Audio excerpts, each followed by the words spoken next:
అందరికి నమస్తే అండి. పుష్ప వ్లాగ్స్కి స్వాగతం. ఈరోజు మన వీడియోలో పొట్టు మినపప్పుతో అప్పడాలు ఎలా చేయాలో ఈ వీడియోలో చూపించబోతున్నాను. ఇదొక ఇన్స్టెంట్ రెసిపీ అండి. మనం ఈజీగా ఇంట్లోనే ప్రిపేర్ చేసుకోవచ్చు. అరగంటలో 1 కప్పు మినపప్పుతో 50కి పైగా అప్పడాలు ఎవరైనా చేసే విధంగా ఈజీ మెథడ్ చూడండి. వీడియో లైక్ చేయండి.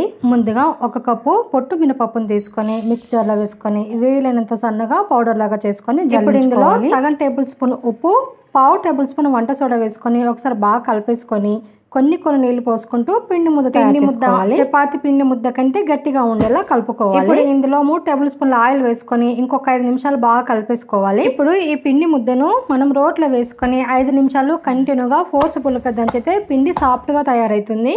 పిండి ముద్ద మనకు సాఫ్ట్ అయితేనే అప్పడాలు చేసుకోవడానికి వస్తుంది కాబట్టి ఖచ్చితంగా రోట్లో వేసి దంచుకోవాలి. చూడండి ఇప్పుడు పిండి ఎంత సాఫ్ట్గా అయిందో. ఇప్పుడు ఈ పిండిని చపాతి చెక్క మీద గోధుమ పిండి వేసుకొని కొద్దిగా పిండి ముద్దను తీసుకొని రౌండ్గా బాల్ లాగా చేసుకొని ఉల్లడ కట్టుకొని ఇప్పుడు వీలైనంత సన్నగా చపాతీ వేసుకోవాలి. ఎంత సన్నగా ఉంటే అప్పడాలు మనకు అంత క్రిస్పీగా క్రంచిగా వస్తాయండి, పొంగుతూ వస్తాయి కాబట్టి వీలైనంత సన్నగా చేసుకోవాలి. ఇలా చపాతీ పెద్దగా చేసుకున్న తర్వాత ఒక మూతతో కానీ ఒక గ్లాస్తో కానీ ఇలా కట్ చేసుకోవాలి. అన్ని ఒకే సైజులో వస్తాయి. కట్ చేసుకొని అన్ని ప్లేట్లోకి పెట్టుకున్న తర్వాత ఇప్పుడు మనము ఎండలో కానీ ఫ్యాన్ కింద కానీ ఇలాంటి కవర్ కానీ కాటన్ క్లాత్ వేసుకొని అన్ని ఆరబెట్టుకోవాలండి. 1 గంట పాటు ఎండితే సరిపోతుంది.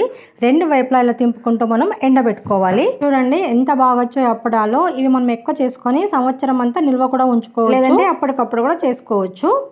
ఇప్పుడు మనం వీటిని ఫ్రై చేసుకుందామండి. ఫ్రైకి సరిపడా ఆయిల్ పోసేసుకుని ఆయిల్ బాగా వేడైన తర్వాత ఒకటి వేసుకుంటూ ఇలా మనం కాల్చుకోవాలి. జస్ట్ అలా వేసి ఇలా తీసేయాలండి. ఎంత బాగా పొంగుతున్నాయో చూడండి. ఎక్దమ్ క్రంచిగా క్రిస్పీగా వస్తాయండి. తప్పకుండా ట్రై చేయండి. బెస్ట్ టిప్స్ కోసం ఫుల్ వీడియో చూడండి. ఫుల్ వీడియో లింక్ మన ఛానల్ కింద ఉంటుంది. లింక్ మీద ప్రెస్ చేస్తే డైరెక్ట్ వెళ్ళిపోవచ్చు. నచ్చితే సబ్స్క్రైబ్ చేసుకోండి.